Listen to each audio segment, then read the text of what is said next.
Um,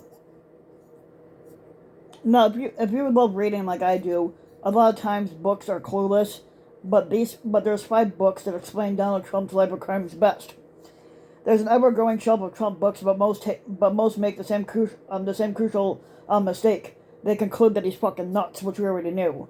The Economist posted a list this month entitled "What to Read to Understand Donald Trump's Life of Crimes."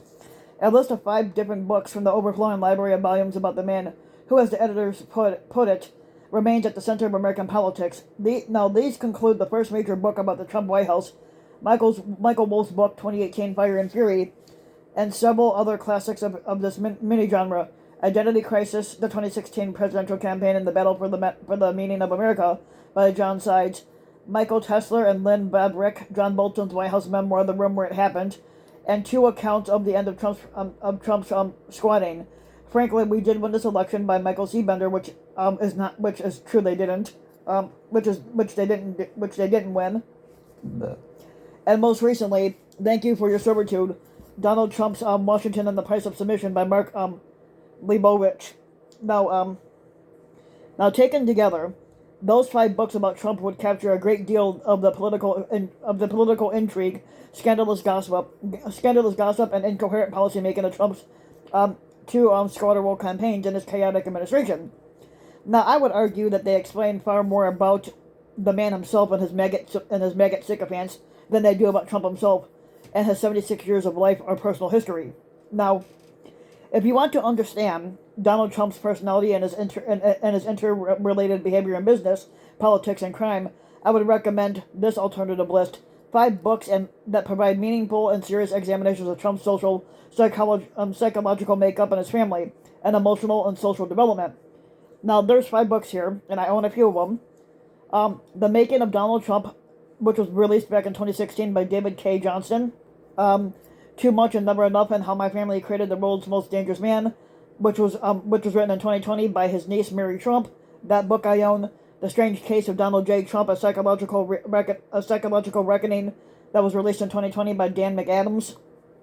Disloyal, a memoir, the true story of the former attorney to the President of the United States, which was written by Michael Cohen. I also have that book. Tower of Lies, What My 18 Years of Working with Donald Trump Reveals About Him, also released in 2020 by Barbara Ress.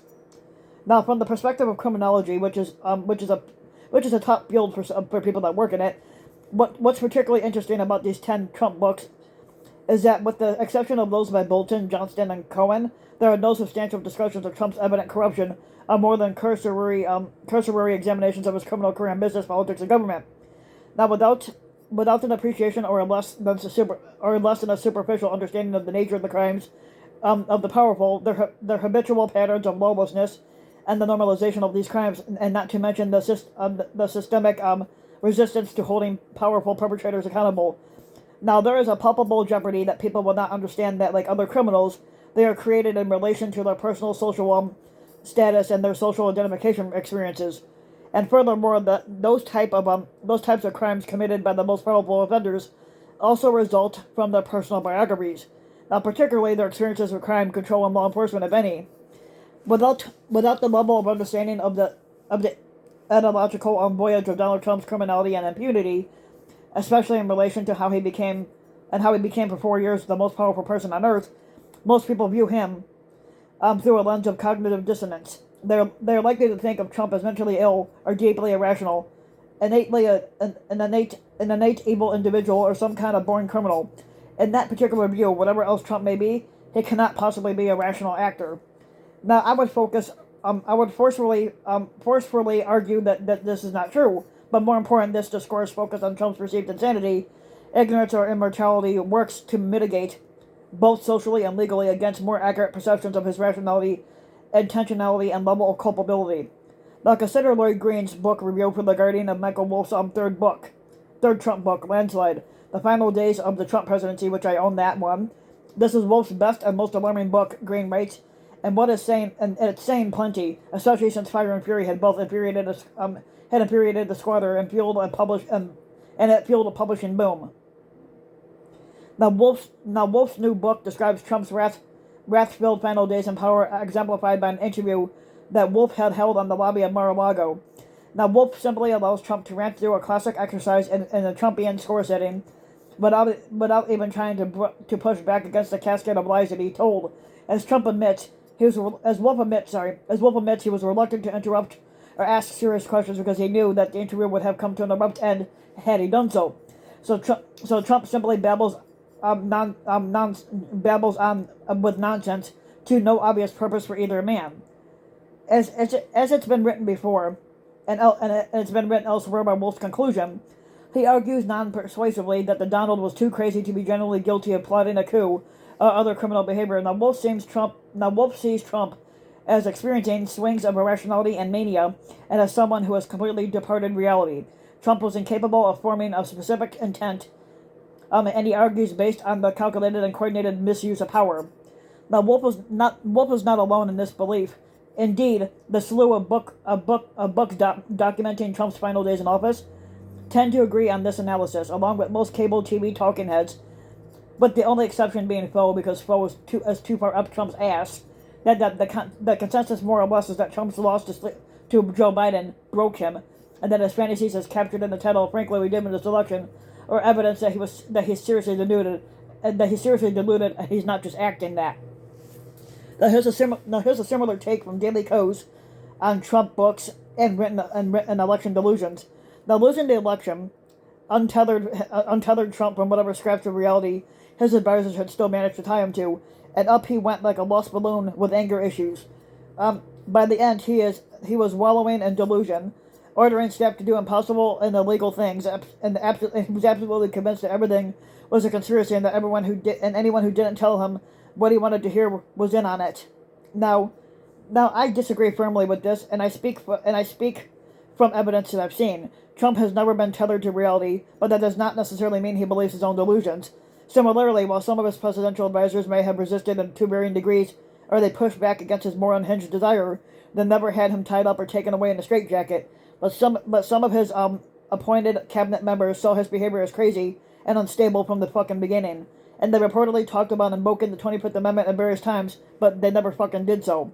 Now, for many years, perhaps for his whole life, Trump has been bipolar, irrational, paranoid, narcissistic, and a sociopath. These qualities do not necessarily mean that he's delusional or illegally insane, or that he lacks criminal intent, but Trump knows as well as anybody does, and probably better than most, the differences between fake news and legitimate information. Now here's the most important thing. Trump knows he is guilty of all the crimes he's been accused of. He also knows he has no genuine defenses for any of those likely or potential charges, which is why he so persistently seeks to lie and to try to delay. He also understands that his best defense, at the least in the court of public opinion, is a forceful offense, and he's always a master of projection. He charges his legal accusers with sinister and conspiratorial motivations. Now, Trump has no empathy whatsoever for any of the January 6 rioters, and he can care less about their legal travails, educations, or punishments. Whether we're talking about the Klan insurrectionists or FBI agents, Trump simply uses them instrumentally, as he uses everybody else, and to satisfy his bottomless narcissism and egotistical needs. It's the modus operandi of a sociopath without the psychological ability to identify with either of those two groups, or literally any other, including the base voters of the Trump cult. Now, to state this differently, Trump is deceitful, but he's not deluded or delusional. Unlike Jenny Thomas, who's a fucking stupid bitch, the wife of Supreme Court Justice Clarence Thomas, Trump does not really believe that he won the 2020 election or that it was rigged against him. While he may post on a social media platform that he loves the January 6th Klan rioters, he does not really believe that they're nice people, nor does he believe for 1 second that evil FBI agents planted classified documents at his office in Mar-a-Lago, or that the GOP Senate leader Moscow Mitch has a death wish, political or otherwise.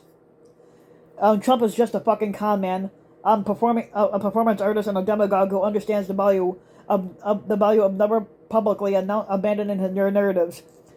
So no matter how blatantly absurd or false that they are, he was able to suck in Mike Wolf along with a whole lot of other people to believe that he was so deranged as to be capable of informing the intent to stage a coup, let alone organizing that. Really?